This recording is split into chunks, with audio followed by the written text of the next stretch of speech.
Nandibari sporting ক্লাবের player sporting ক্লাবের পক্ষ থেকে দর্শকদেরকে বলছি আপনারা খেলায় মনোযোগ দিন। সেই সাথে রেড দিচ্ছে কিন্তু ঘোষবাড়ি একাদশের প্লেয়ার।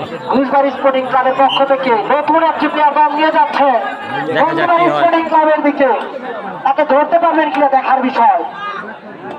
ধরতে চায় তার পায়ের দিকে অপরাধ দৃষ্টিতে তাকিয়ে আছে।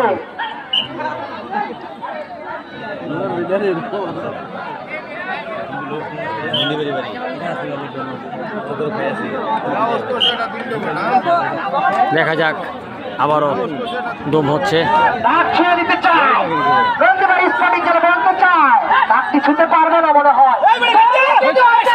রেখে দিয়েছে কিন্তু রেখে দিয়েছে রেখে দিয়েছে নন্দীবাড়ি স্পোর্টিং ক্লাব রেখে দিয়েছে।